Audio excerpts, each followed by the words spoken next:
I am the governor of college football. Yes, sir. The mayor of college football, a.k.a. Downtown Nino Brown. Yes, sir.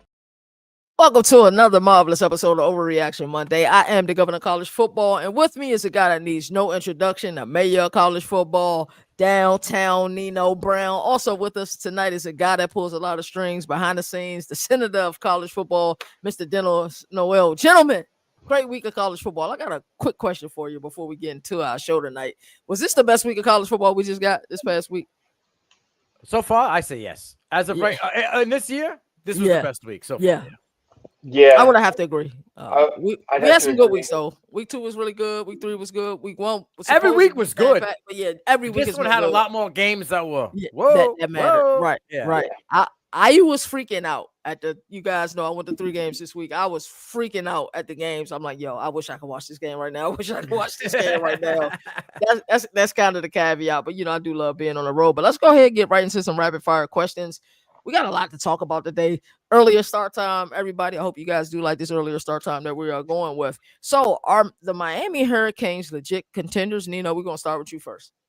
Oh yeah, they are legitimate natty contenders. Definitely gotta give yourself a pat on the back for that, because you were on the Hurricane train before the season started, and that's when takes are supposed to happen. I wasn't expecting the 17-year-old kid to just take this wide receiver room by storm, but I mean. Malachi Tony, holy cow, he's become the crutch. He's become the guy that gets this offense cooking, and I don't give a shit what you want to call it. Yeah, he may have not been Steve Angeli putting up numbers, but 972 yards, 73.2% completion, 7 touchdowns. Those are pedestrian numbers. Carson Beck may not be at the top 5, but he ain't at the bottom. He's up there, and he's doing well. He's not making the mistakes. I heard a few of my buddy Chris, from the last calls, like, he's kind of game managing. Yo, we've seen game managers win natties. We've seen game managers, propel themselves to the next level. I think Carson Beck found his lane here. And, it helps when you have the 2025 version of Steven Jackson and Mark Fletcher Jr., because everything he does, including the hair, is him, bro. Like, Mark Fletcher Jr. runs physical. He got some wiggle to him, right? He'll put your face in the dirt, and then he'll leave you, he'll cut you up as well. This kid is just coming into his own at the right time. Charizard Brown, another one, nice compliment to him. Dude, and then I said it to you before in the green room. You weren't there, Dino. I think, this draft is probably going to be 2 defensive guys off the top. Caleb Downs, Ruben Bain Jr. Like, this kid has, when he came in as a freshman, like Kyle Harold Perkins did, we were like, holy shit, right? And then he kind of fizzled out a little bit last year, but me and Dino became aware of Ruben Bain's game last year, right? Early. He's already got half of his freshman year's total in tackles at 22 in 4 games. This kid is by far the best defensive lineman in college football. He's the most impactful defense lineman in college football, and he is the catalyst to this defense. And like, when you have a pit bull and a dog like that, and everybody follows, everybody has to step that game because he doesn't allow you not to. I just think they're clicking on all cylinders, and they got 1 more game left. It's like they have 7 or 8 more games, but they got 1 more game that has of big weight. Florida State. If they beat Florida State, for the most part, it's smooth sailing to the natty, baby. Like, I think this team is, and guess what? Cristobal seems to be in that lane of, I'm not going to make this mistake. I'm not going to make this mistake at all. He's coaching well. The whole team is playing at that superb level. I think Miami's a natty contender for real. Yeah, I'm gonna agree. You said Carson Beck may not be a top 5. I think he's slowly playing his way into a top 5 QB. Ruben Baines nailed it on that. He's going to be the first defensive player drafted this year. And like you said, Mario Cristobal is not shooting himself in the foot. He's got 2 coordinators that will be P4 coaches next year, guaranteed, which I think helps too. They've all kind of gelled, matured together. So, yeah, the U's back, definitely. I love it. I'll chime in. Those who are calling Carson Beck a game manager, I'm not sure what you all want him to be. When he had the gunslinger mentality last year, he threw too much interceptions. Yep. Now that he's a game manager, stacking up the wins, it's a problem. I don't like when the goalposts are moved. Either you don't want him to turn over the ball, or you want him to turn over the ball and have the gunslinger mindset. What do you say? It's crazy. I probably shouldn't be saying that. I'm still in a wait and see mode. Like I've seen him play phenomenally against Notre Dame. I've seen him play great against the handle business versus South Florida, handle business versus Florida. I'm not sure what's going on with Florida, and I'm sure we'll end up talking about Florida at some point during our show today. But I love what Nino said. Florida State is going to tell us a lot about this program. But then they got a sneaky game after that one, I think, against Louisville. And after that, you're right. That at Pitt game will be a tough game, though. It'll be tough to go in there. The game will probably be at Three Rivers. I still call it Three Rivers. Some people still call it Hinesfield. I'm old enough to remember it was Three Rivers State. It was Three Rivers Stadium. KT, but you got to think if they're undefeated at this point, and they will probably have ran Virginia Tech through the mud by halftime. And they're play 8-minute quarters to close it out. Right, they're gonna murder Virginia Tech. North Carolina State disappointed me this weekend too. By the way, it was a good game, but they let Duke kind of dictate the script of that game, and they weren't ready for it. But Bailey was ball. Like they were throwing the ball back and forth.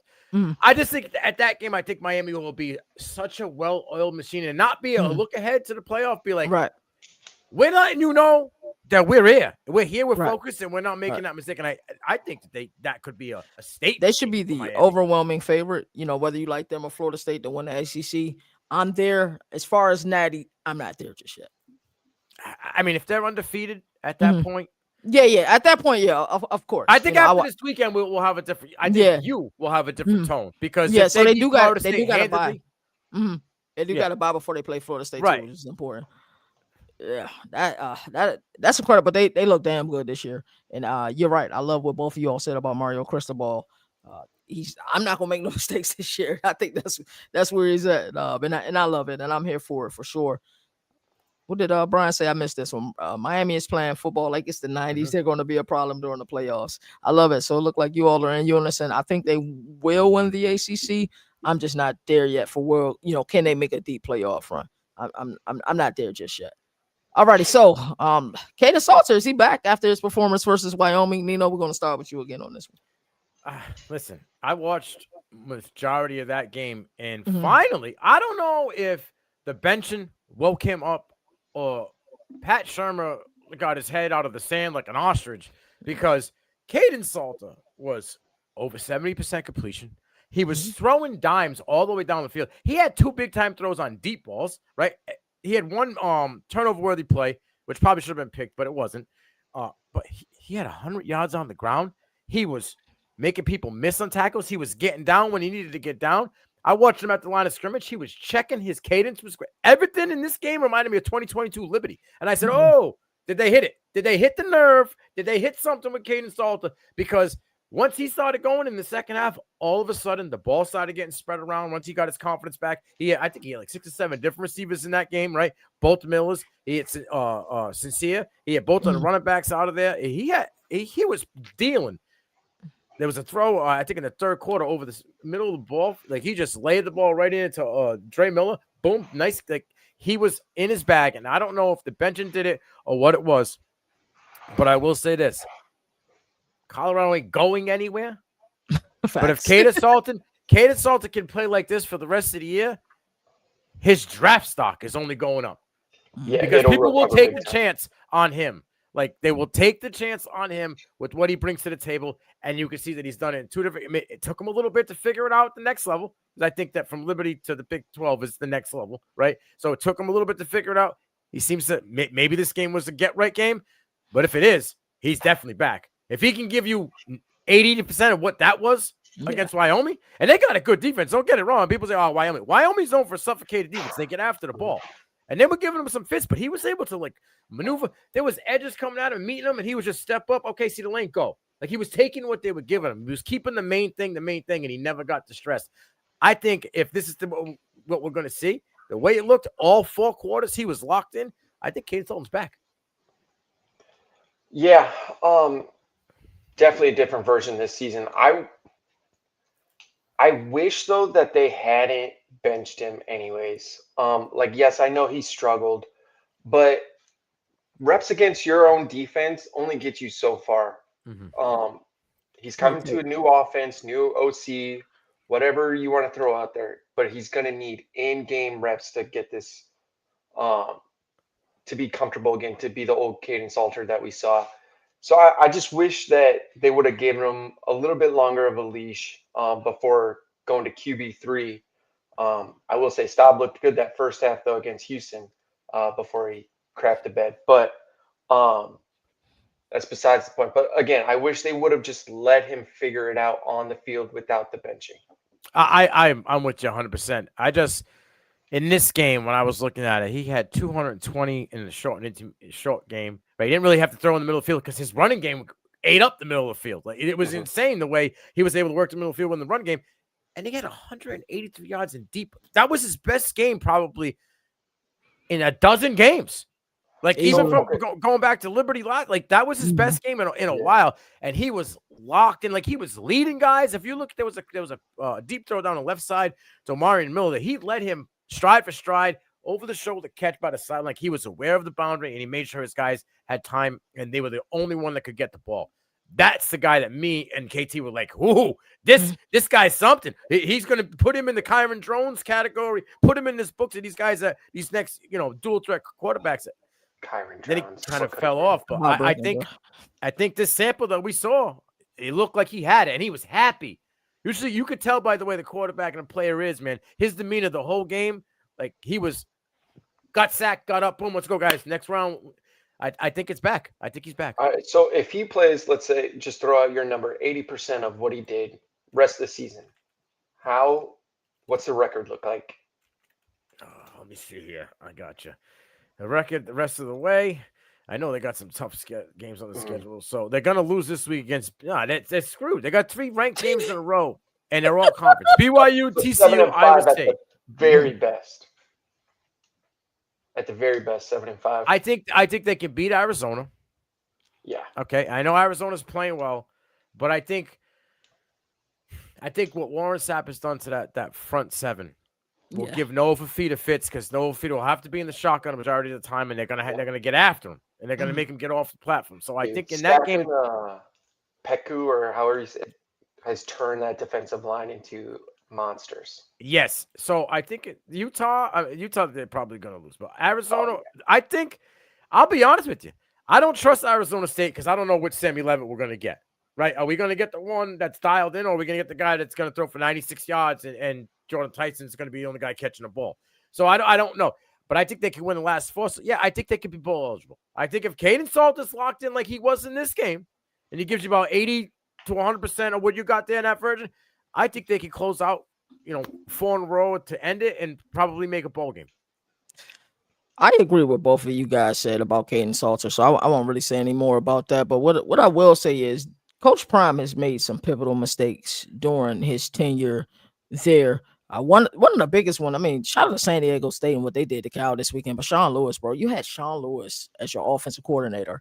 And this is no disrespect to Pat Shurmur. At the collegiate level, what Sean Lewis would have been able to do with Kaidon Salter would have been outer worldly. And we probably be looking at a 3-0 or 2-1 team at the time. And the way that they played against Georgia Tech, they played better against Georgia Tech than Clemson played against Georgia Tech. They just, as far as the physicality, they forced 3 turnovers early in the game. They couldn't score at all. So Coach Prime is a blame for a lot of this. The Ryan Staub, like I said, he played outstanding in mop-up duty. And I agree with D. Now, he looked pretty daggone good in the first half versus Houston. But it reminded me of situations I had seen before. Like once you see a lot of football, it just reminds you of what you've seen before. But Coach Prime has made some pivotal mistakes. One, not being aggressive enough with high school. Yeah, go ahead. Does he get a pass this year because of health concern? Like, I mean, it's college football, brother. I know. No, how many other coaches? How many other coaches? From the box and people were saying fire him. What's that? Hugh Freeze was almost on his deathbed up in the press box, and people were still saying fire his ass. Okay, he's right. I'm just asking. That's just how I see it. Yeah. No, from the brass there, I think it was like what we were talking about in the green room, like teams that the expectations aren't super high. So I think the brass is probably happy to be making money, so they'll be happy with him. But from the outside world, media, and everybody alike, at the end of the day, bro, you gotta get the job done. This is college football, dog. This is what have you done for me lately? And you made poor decision. A poor decision with Sean Lewis, and no diss at Pat Shermer, and also a poor decision with the benching of Kaidon Salter. If he was your guy after spring camp, fall camp, you did all of your research, all of the intel, 2 games in, you're switching quarterbacks. That's bad coaching. But he wasn't his guy because you brought 2 quarterbacks to media days. For sure. For sure. He did bring 2 quarterbacks to media days, but why wasn't neither one of them? If you decide that Kaidon Salter isn't your guy, you got this 5-star stud, and we're seeing, freshman quarterbacks really light it up. Mm-hmm. So, why is it Staub? No disrespect to Staub instead of Juju Lewis, and you got this guy, and Deion doesn't do the greatest job of recruiting out of high school. We know that. I still don't think he's done an in-home visit. I'll give him a pass this pass, dealing with the thing, but he still hasn't done an in-home visit. That is insane to me. And I can talk, for days about that, but I think he's made some pivotal mistakes early in his coaching career. If they don't make a bowl, mm-hmm. And Juju hits the portal, which I think he does. Yeah, I think he hits the portal no matter what. Mm-hmm. Is he there next year? Like with his health, with everything that's going on, do you think Coach Prime is the head coach of Colorado? Because I honestly don't. I think he may live in Colorado after that, but mm-hmm. I don't think that he's the coach anymore. You think he's done coaching after this year? I think after the health concern, I mean, they made him a new bladder. Mm-hmm. So for sure. Yeah. He's learning how to go to the bathroom again and all that. Like I don't know that he has the mental or the physical capability to do this again. Yes, I see what you're saying. I think that's a great point. I think that will probably be best for him. But him and Bill Belichick kind of got something in common. He got a younger girl too. They'll keep him young, and she gonna want money, and they're paying him pretty handsomely. So Deion's getting paid no matter what. Colorado or what? He is. That's a good point. If he's not there, they need to stay in state, mm-hmm. coaching wise. Go get the coach from Northern Colorado, McCaffrey. Mm. I think he's done a great job up there. What about Colorado State? Who's the coach there? Is it not Norvell anymore? Yeah, would he be accepted? Yeah, would he be accepted there? I know, Hell right? No. Hell no. And that's my guy. He's an Iowa guy. Yeah.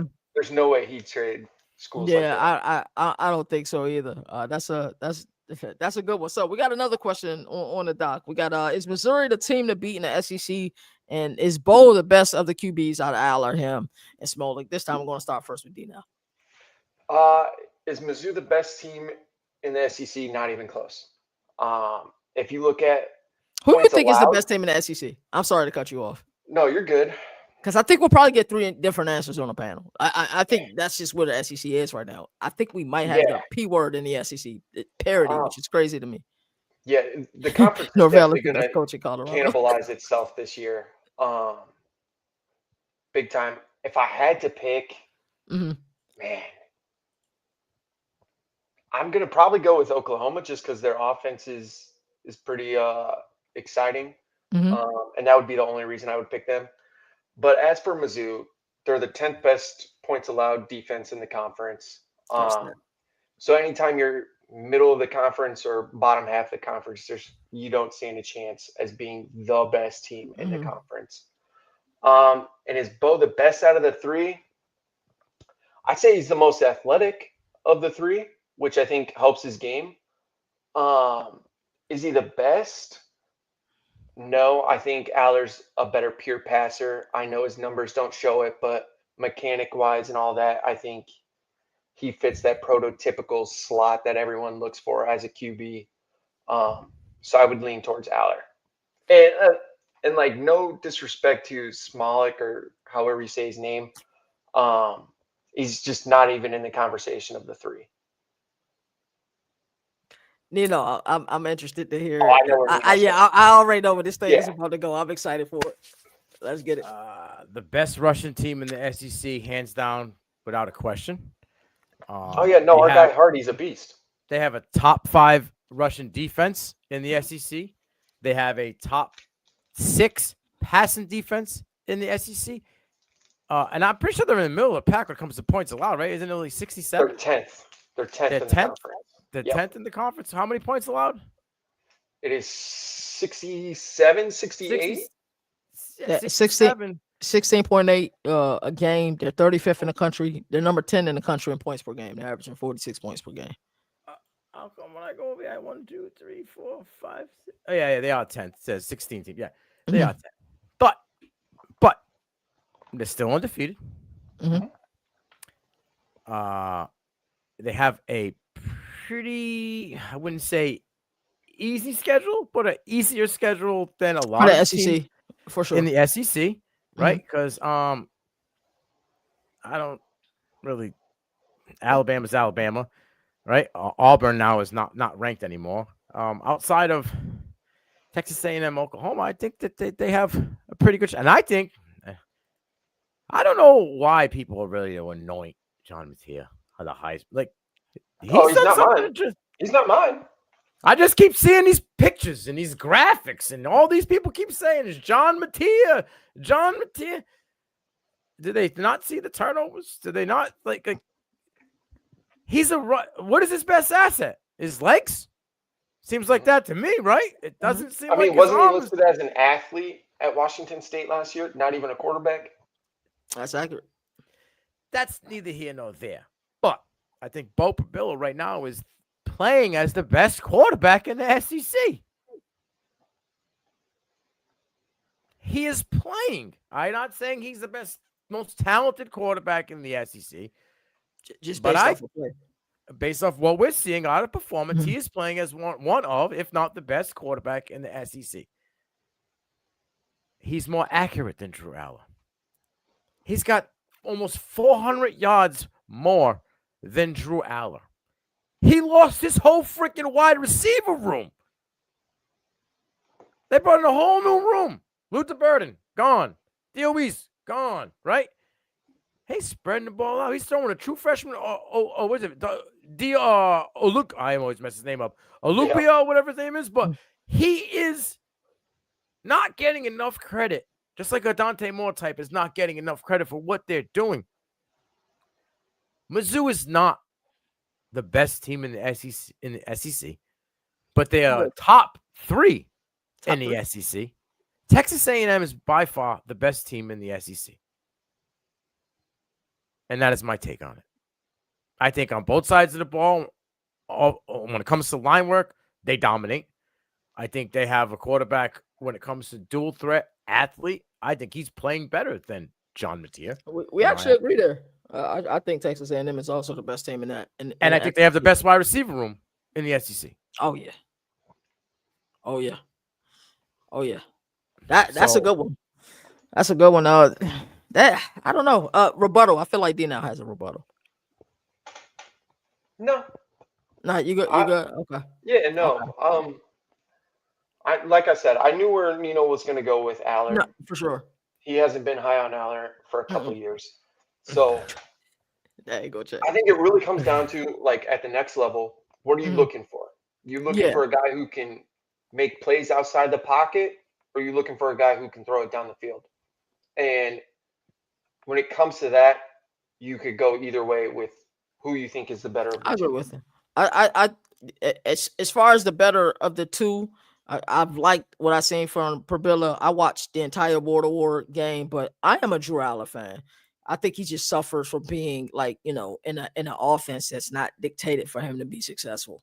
And it probably sounds like a lame excuse, but at the end of the day, there are some offenses in college football that are set up for the quarterbacks to be extremely successful. John Mateer, who are you guys' Heisman favorites, by the way? Because I've been hearing a lot of the John Mateer discussion as well, and they are better last year offensively, but they still haven't put up a ton of points if we're being 100% transparent. But they're winning ball games right now, and that does matter for sure. He's a little bit better than the guy he played last week. In my eyes.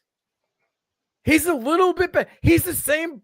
If you take the prototypical box of what they wanted for a quarterback, they took one guy out and put another guy in that had a little bit more muscle. That's the way I look at it.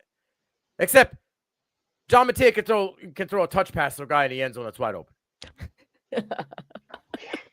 Because if Jackson Arnold doesn't throw like he plays for Navy, then Hey, you leave Blake Horvath alone. I'm just saying. He threw the ball like he was playing for Charlotte or Rice or something. Like Right. not that he was a 5-star recruit. Like you just gotta throw with some touch and not all nerve, dude. And Cam Coleman ain't diving full extension. He beat the guy on a double move. Any top 25 receiver in college football that runs a double move and would get the ball handed to him while he's walking to the end zone. You know what I mean? You made this dude have to go full extension, and he almost came down with it. After all of that, he almost came down with it. I'm not sold on John Mateer. That 2027 draft gonna be something special, boy. I think John Mateer was a big fish in a small pond. Mm. And he may not be a small fish in a big pond, but I don't know if he's the biggest fish in the big pond anymore. And I think he met some of these guys when he went to go get his lunch, and they were like, oh, that's mine. I'm going to take a piece of that. And I think he needs to, because he hasn't played lights out to me. Mm-hmm. You know, like I'll eat crow and I eat crow. Look, Norris Sells isn't even looking at a Heisman Trophy list. Like, yeah. He's off, gone. See, that's something we've always done that. All three of us. I feel like everybody on this platform. If we're wrong by the take, we'll be the first. D-Now knows. I'm right there with D-Now, who my Heisman favorite is. But I'll tell you who's two. Who's two? Ruben Bain. And it's time we stop putting these defensive guys in, because what's Heisman? How impactful they were to their team, right? And you plus take one. Ruben Bain. You take Ruben Bain away from Miami. How good are they? They undefeated? Man, how's Nancy Genti doing this year? Can't always do well when you come from that small pond. Hey man, it's crazy. So let's talk about. Oh man, I know. Brian's typing a 4-page letter for you right now. So I love Brian. I'm just saying. Right. Let's talk about a situation where a lot of people deem this as a good problem, but Lane Kiffin got some decisions to make down there in Oxford, Mississippi. He's got two outstanding quarterbacks in Austin Simmons, and then of course you got the guy Trinidad. I'm not going to even try to pronounce his last name. How do you say it? Shambliss. Yeah. Is that how you say it? Alrighty. Who do you guys think that Lane Kiffin will go with? We're gonna start with D now again. If it was me, I'd go with Chambliss. And my reason, hot hand. You ride the hot hand always. He's the more athletic of the two. He has more experience. Just overall, granted, yes, it was at D2, but I mean, anytime you put up 4,000 plus all-purpose yards, 51 touchdowns, reps are reps. And I think he fits more of the QB style that works better in Lane Kiffin's offense than Austin Simmons. Oh, hold on. I thought when you're injured, you can't lose your job. That's supposed to be the unwritten rule, but it gets violated. Because Austin Simmons, the hot hand is the hot hand. Right. Well, the hot hand was almost broken, and the dude with one leg came in, ran on a broken ankle for an 8-yard first down, and then threw a touchdown pass to make sure they were still in that game when Captain Hot Hand came back. Like, Austin Simmons is just as mobile as Shambliss is. He's just has one ankle to run on at the moment, but there's a reason why they gave Austin Simmons the BAG to keep him there when Jackson Dott was there. And there's a reason.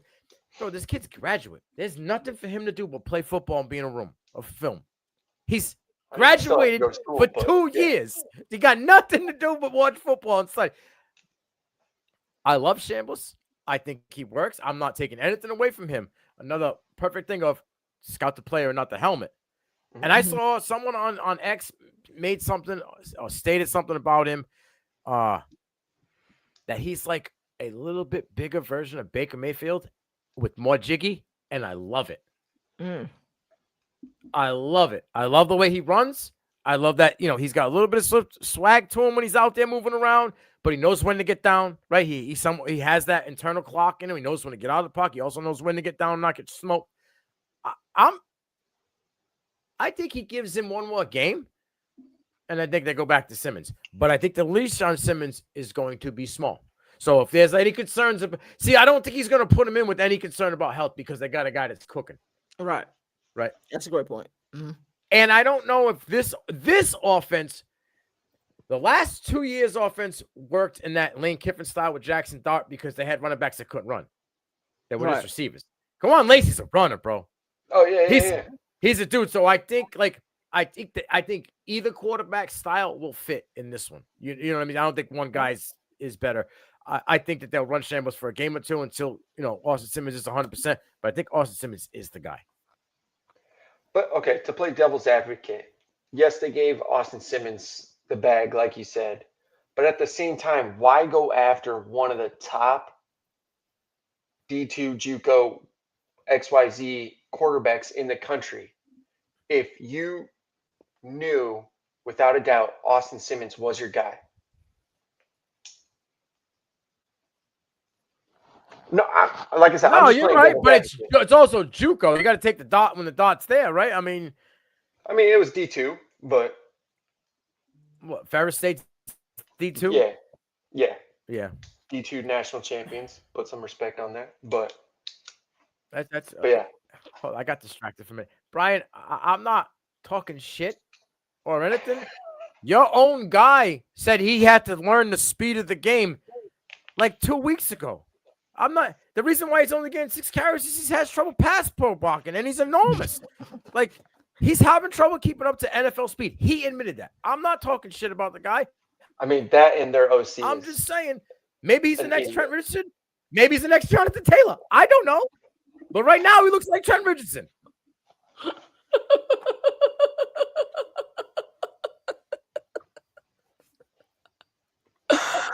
Yeah. All right.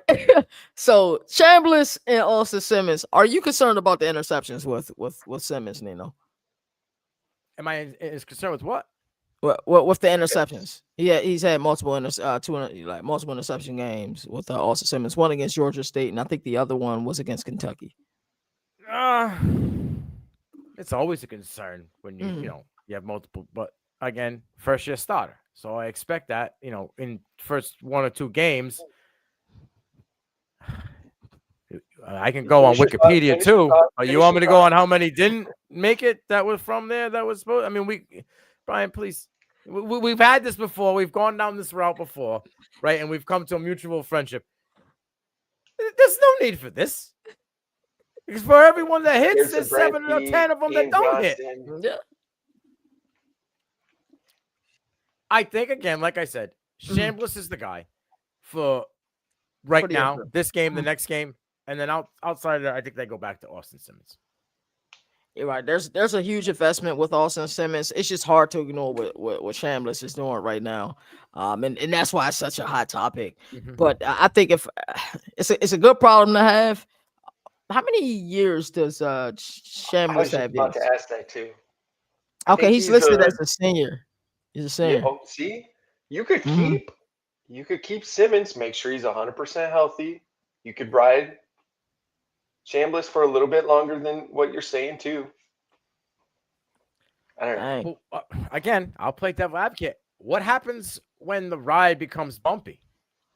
And now you kept the kid on the bench for that long. That's a valid point. You know what I mean? Like, so there's a decision. I mean, this is kind of a heavier decision than Lane Kiffin really knows. Because I think their back half of their schedule is loaded with some ranked games, right? It is. Let me pull it up. I just had it. Deciding factor why Chambliss is going to be the starter. Austin Simmons is a lefty. So yeah, they got LSU this upcoming week, and then they play Washington State. They'll wash them. Then they got UGA, Oklahoma. Hey, Brian, how's JL Skinner doing? I don't want to do it, but you keep poking me, man. You just keep poking. Yo, I'm trying not to laugh, dog. Like this man, it's crazy, yo. All right. One last rapid fire question before we get into our later segments. Is Fernando Mendoza QB2 headed into the 2026 NFL draft? Then we're gonna also start with you on this one as well. Yeah, for me he is. I think it's a 1A, 1B sort of thing. So 2 would probably be safe to say. Backtrack to kind of what we talked about. He's my number 1 in Heisman as of right now. And the only reason I would have him as 1B is because I know Nino's not going to like this, but had he come out last year, Drew Allar probably would have been the first quarterback taken off the board. So he's my 1A. There's definitely room the rest of the season for Mendoza to eclipse Allar by far. So I wouldn't be surprised if by the end he's in the conversation for QB1. Wait, so right now, your QB1 is Drew Allar? Yeah. Wow. Yep. Okay. I mean, I respect it. I mean, but I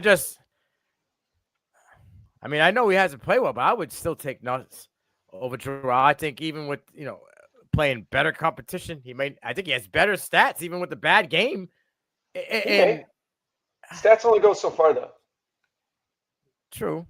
But I mean, tell me what just explain to me what he's done better from the end of last year to right now that would put him as 1. Well, last year he was going to be number 1 had he come out. It was foregone conclusion. Reports were already out there that Drew Allar would have been the first quarterback taken. Over Cam Ward? Yes. Had he come out, there were reports Cleveland Browns were going to take him at number 1. 1,000%. I believe you now, but I haven't heard any of that. And then again, it comes out to like I said before, what you're looking for in a quarterback. I'm a Drew Allar guy, so this is music to my ears. But yeah, I did not know that. I didn't know that. Yeah.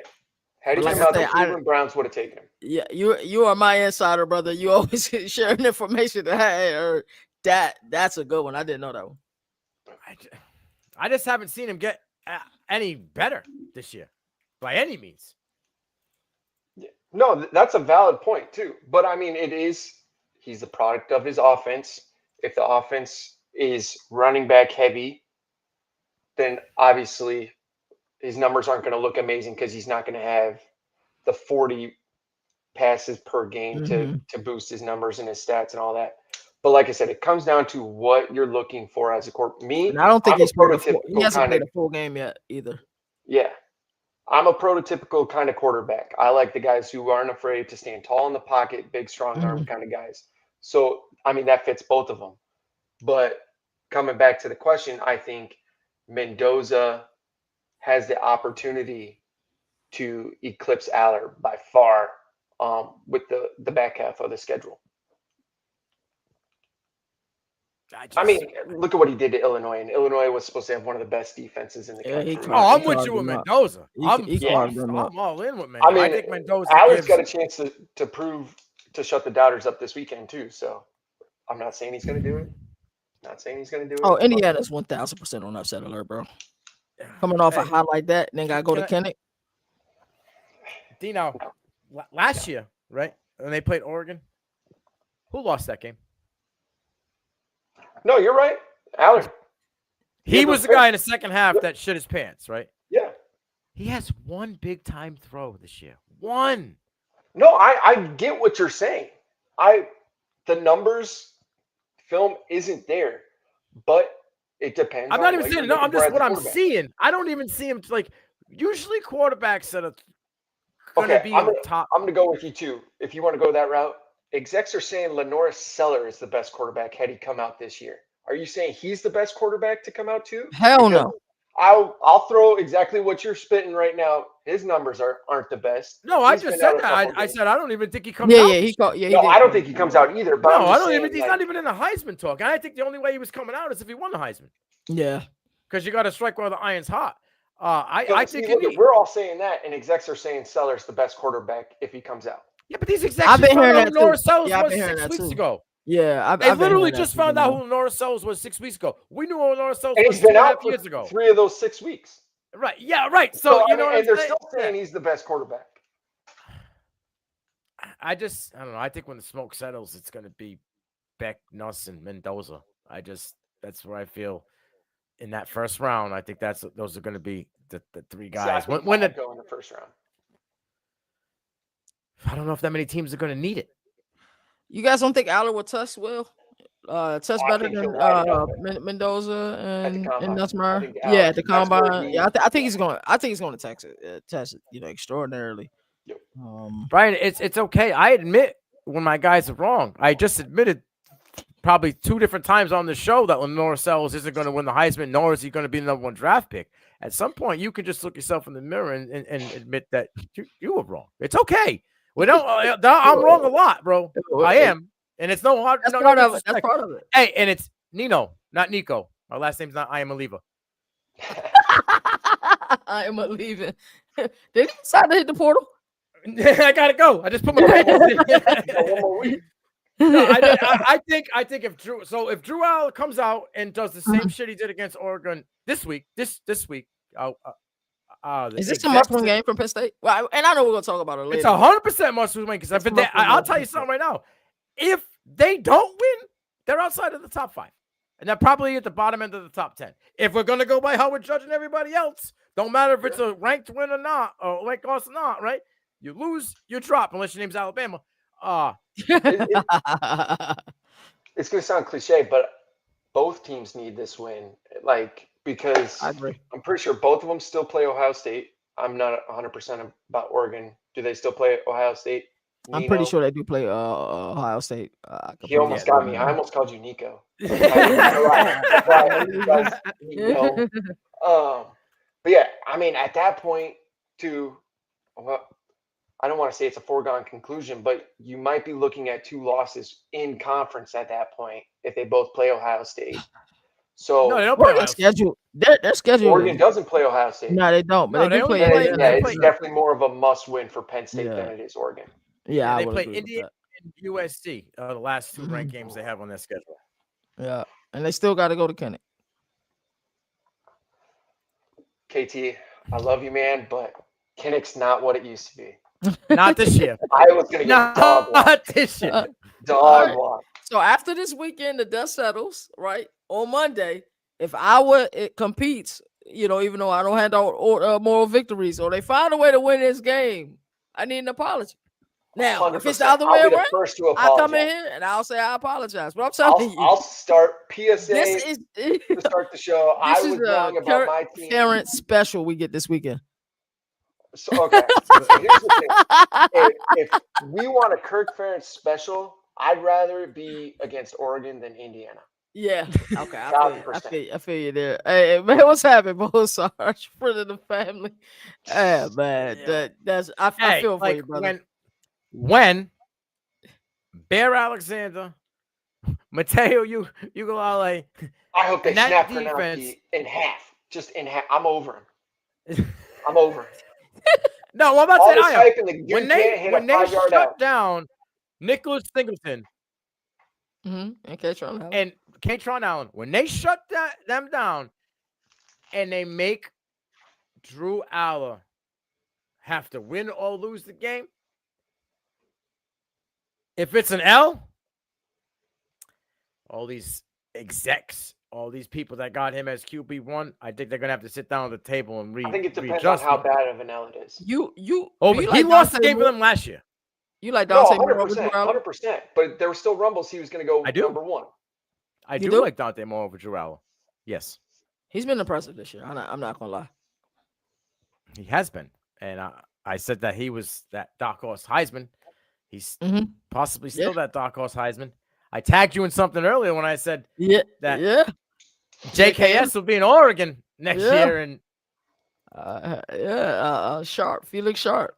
And I believe that because this class, with the way Sellers fell off, right, with the way Nuss hasn't been performing at the elite level that I expected him to, be still a top 5, but not. I thought he was clearing above number 1, like just running with. But the way that defense was lined up to protect him, and you only have to score 25 points, and he could just go out there and do his thing. I thought he would be dominating right now. He's not. He's getting better, but he's not dominating. This is an open QB room. It is.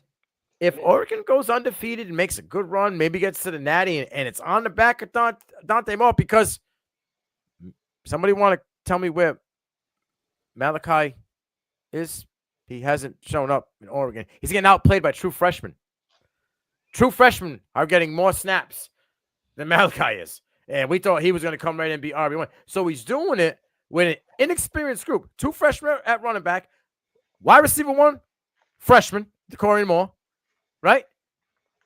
Man, this kid's locked in, and he just keeps, what did he go, 404 touchdowns this past week against Oregon State? 75% completion percentage? Yeah, he went dummy this past weekend. What was his completion percentage against Northwestern? That's a good question. I'm about to check. That was terrible. I think it was in the 60s. Yeah. But I still think he had close to 300 yards. Yeah, he's still at 75% for the season, though. Yeah. 11 touchdowns, 1 interception. Everybody has a hiccup. A little bit inflated though due to competition. Yeah. I think that's a fair statement. And I'm not knocking him. Not knocking him at all. But that's why I threw out the Northwestern. What was his? Because I think that's the best defense he's played. So Drew Allar has played. Let me just see here. Villanova, FIU, and Nevada, and he's only at 65% with less than 700 yards. Yeah. Competition's pretty even there, my friend. Yeah. No, I'm not disagreeing. Villanova, Villanova's D1? No. Yeah, 1 AA. Yeah. Or FCS, whatever you want to call it now. Mm-hmm. Yeah, they're FCS. All righty, yeah. Let's move on to our next topic. That was a really good discussion. So let's continue our discussion on coaches on the hot seat. Who are some big name coaches that won't make it into the next season? We can kind of go fast with this. Sweeney, Pittman, Gundy. Fickle. I think that's an obvious. Yep, Yeah. Fickle, O'Brien. Fickle is gone. Why did they give him the extension this past? It never made sense to me. Yeah, Fickle's got. Oh, Bill O'Brien, please get rid of him. Are you done? You're out on Bill O'Brien? Bro, no media availability on a bye week? Yeah. That's why. What do you think is going to happen on Saturday at 3:30 when Cal comes in there? What do you think is going to happen? Breaks off of BC. They got one of the worst offensive line, not in the ACC, in college football. Wow. Dylan Longerin is good, and he's been playing well. Mm-hmm. They have an anemic, almost non-existent run game. Bill O'Brien got to a bowl, one more than Jeff Hafley, and all of a sudden, I'm so glad to be here. I want to be here forever. Now it's, I do what I want. Do what I want. Nope. No media availability today. Nope. I'm going to go with my guy because he makes more money in NIL and I'm paying him. Oh, nope. Wow. I didn't. No, you know what? I left 3 guys on offensive line in the NFL. 1 drafted 200. Next man up. I'm not going to go out and get any guys to fill the void because I'm Bill O'Brien and they're just going to come to BC. They win 2 games. And that's where I got him at right now. 2, max 4. He's out. What? Wow. We gave Hafley this much, and he was winning 6. Yeah, 7. You're right. Yeah. That's why he left. Part of the Bill reason he O'Brien left. did the elephant move off the cliff into a glass of water, bro. Done. And go play in the G5. Maybe you should have stayed as the OC at Ohio State because Brian Hotline ain't that good. But damn, man, he got to be on a hot seat for sure, 100%.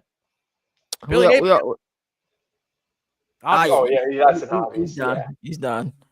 Brennan in Arizona, I think he gets fired. I think he gets promoted to a different school. I think what they're doing in Arizona, man, what are they, 3-1? 3-0. 3-0? 3-0. Yeah, they've been playing good football.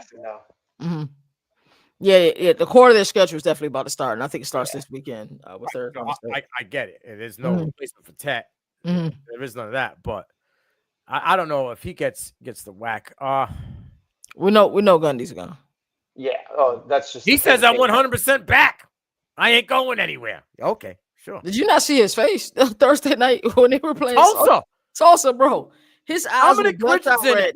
He has not took Mike Gundy by the mullet and walked him along the sidewalk. All he wanted. Come on, Mike. I'll show you what we got to do. Oh, my goodness. I think another name is Trent Dilfer. I think he finally. Oh, yeah, he's done. He's done. Go. I wonder, though. Because I feel like UAB don't really care. You know what I mean? They may be one of those. I mean, he's getting called out for FaceTime and his. He was on the phone in the middle of the game. I don't care if it's hey, unless someone's going to the hospital for a medical emergency, you ain't you don't you're not on the phone, bro. Like, Right. Hey, at what point does Kansas State's head coach get put on the hot seat? Yeah. It could be there already. Like, it's been, you have a kid that is not progressing. No.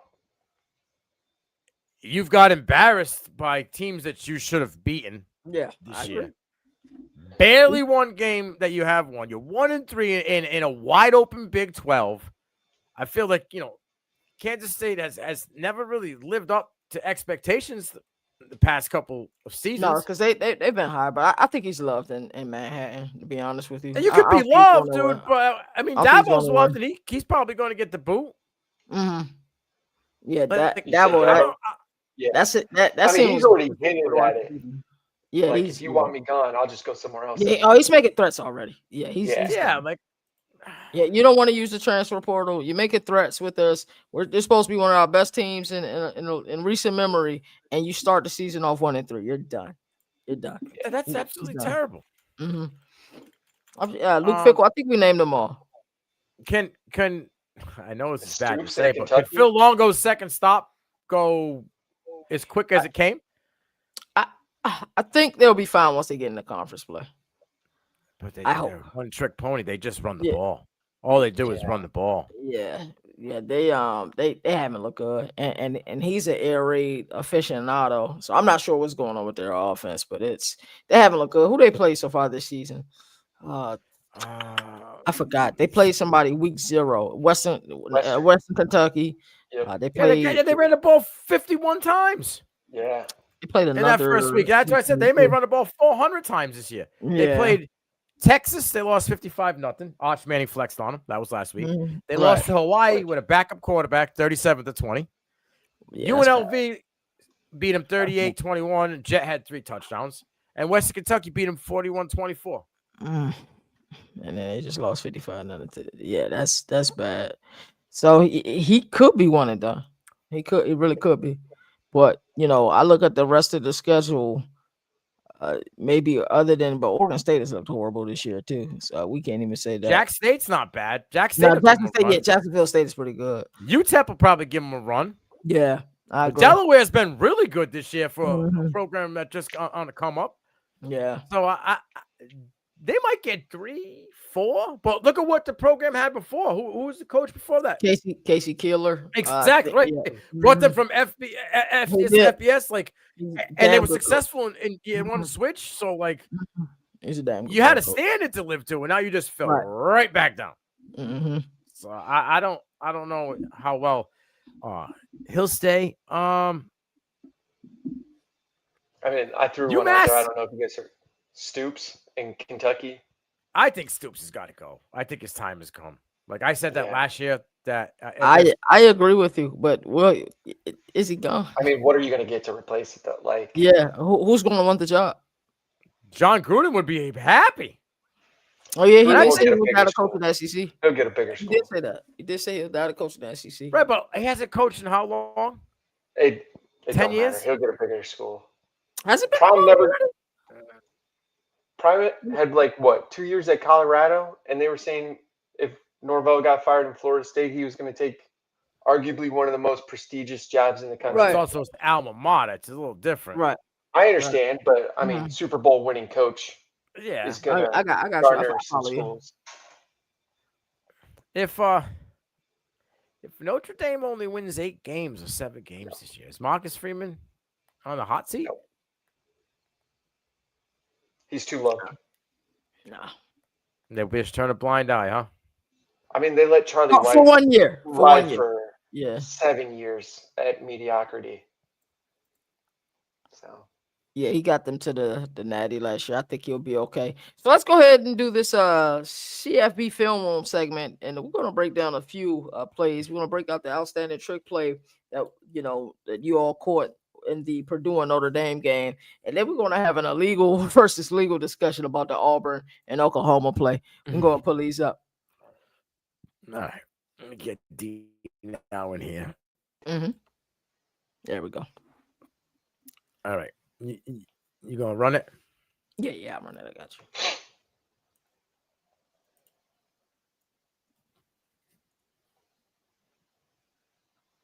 Is it playing This was for an you? absolute sick play. This is what. It ain't playing. So I don't know why it's not playing. Well, Let's add it back to the stage. we're trying to show you the play Yeah, from Purdue Notre yeah, Dame it's not- game where Ryan Brownie will roll out to the left after the running back receives the ball here, and it's like he comes out like a ball rocket, full stride. Running back like comes up to the line of scrimmage and just kind of leads him with the ball. All of Notre Dame bit. They did not expect that whatsoever. The strong safety tried to, recover, but Brownie was already at like the 2 by that time. I think, the OC for Purdue pulling out this. And then right after that, they went with the onside kick and got it. Like, I think this is a unique play because it gives me like a Kansas City Chiefs type vibe, maybe even like a Baltimore Ravens, how they, instant snap, boom, right to the running back. He rolls out and he gets him right as he's about to get to the line of scrimmage. He hits him in full stride, and Brownie just kind of takes off. What were your thoughts on this play here, guys? This is some like draw it up on the whiteboard for my son's first grade flag football team sort of thing. And like that's what I love so much about it. It's like it goes back to, like I was saying, childhood. Let's just get it to one of our best athletes, find a way for him to have the ball, score.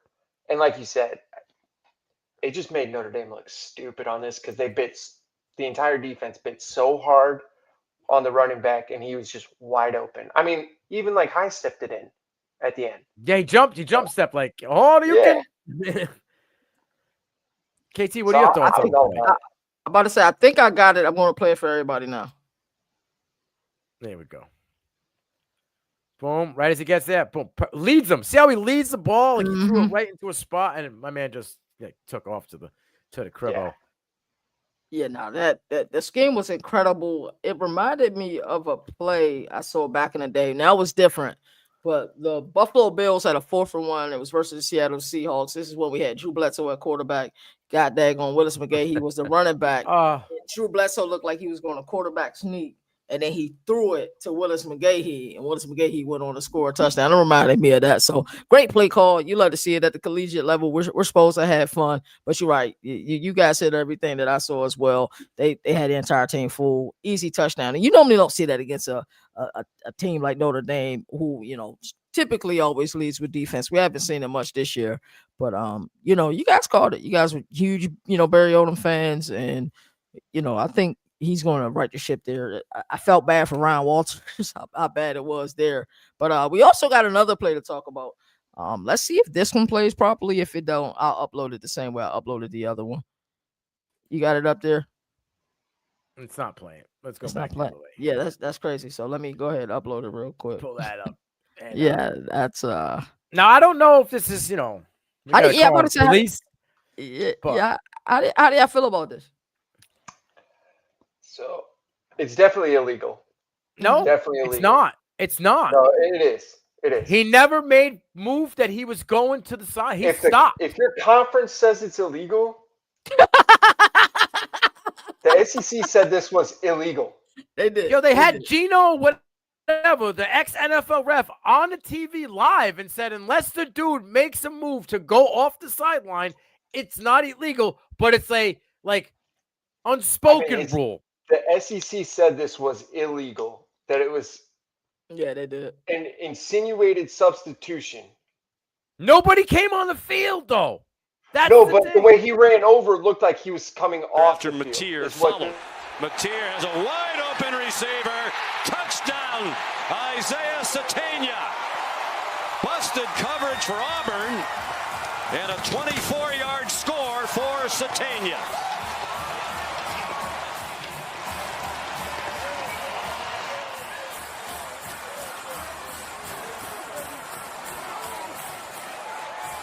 Crazy moment a second ago. Here is Satania, who looks like he's walking off the field from the previous play. They decide as soon as he walks off to try to snap it, catch him off guard. Auburn never sees him. And let's bring in Matt Austin. Matt, tell us about that situation. Yeah, I wish I could see the player all the way to the sideline, but I can't. But you cannot use the substitution process to deceive your opponent. If that's what they were trying to do, that's an unsportsmanlike conduct penalty. It should be 15 yards and no touchdown. Perhaps that's what Hugh Freeze was screaming at Jeff Heeser about.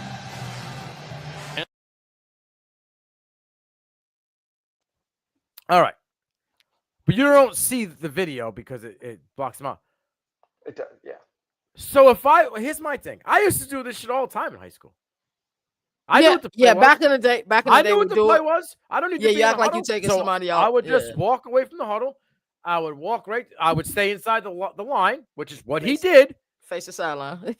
I faced the sideline, and then as soon as everybody got in the huddle, I would just look straight. That's what he did.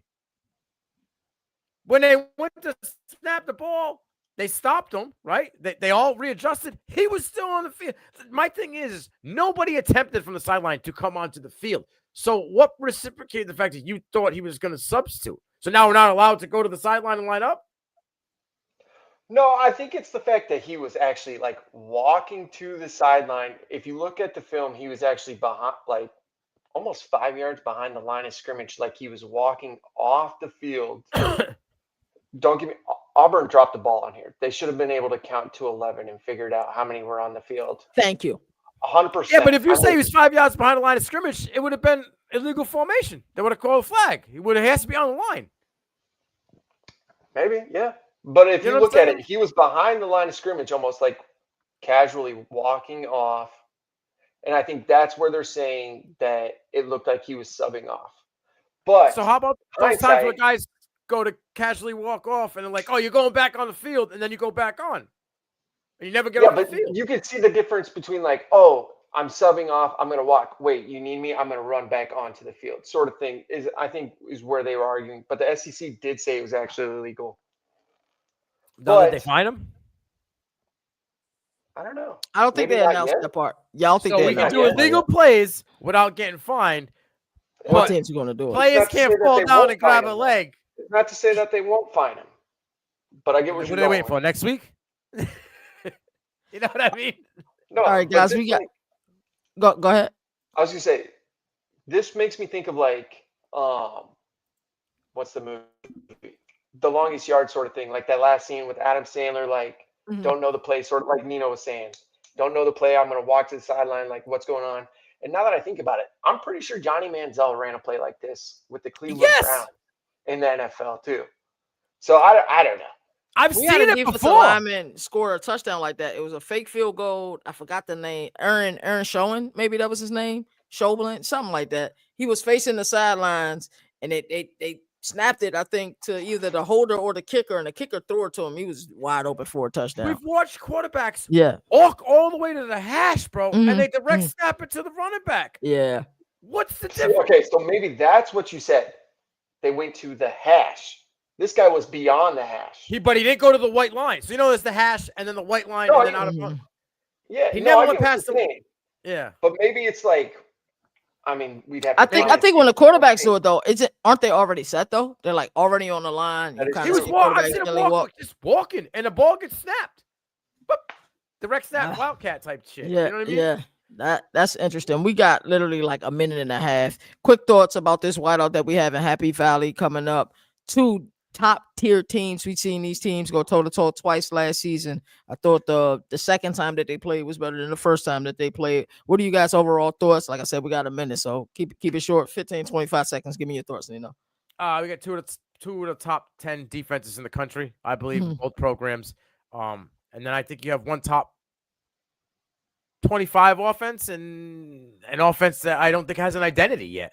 Mhm. I just don't think they found their identity. I don't know if they're, if they're a running team, if they're an all-around offense, or if they're led by there's a run through Drew Allar. I think Oregon knows what they have. They've already done it to them last season. They're going to come in there with the same game plan, I think, because I don't think Penn State's done anything to change that for them. So I got Oregon here. I don't think it's a blowout. I think it'll be close like last season's game. And I think Drew Allar kind of fumbles the rock again. I got Penn State by 10. Go ahead, D now. say night game, Happy Valley, whiteout, iconic. But if any team's going to be used to the noise, it's going to be Oregon. Oh, for sure. So I'm going to go. It is going to be close. I'm going to go Oregon, I think, by 3. 10 tones down. Drew Allar ain't built for this shit. I love it. I love it. Give me Penn State by 10. I think you'll see the difference with Jim Knowles as defensive coordinator. I think he's the biggest factor. And Dante Moore on the road in a raucous environment. It'll probably be the true first time he's in an environment that's like this. Nothing that he's ever seen against a guy that can disguise his defenses with the best of them. As I always like to say, there's no more victories in a sport that's surviving the fastest while college football has the greatest regular season. Until next time, you all take care. Yes, sir. Today I am the governor of college football. Yes, sir. The mayor of college football, a.k.a. Downtown Nino Brown.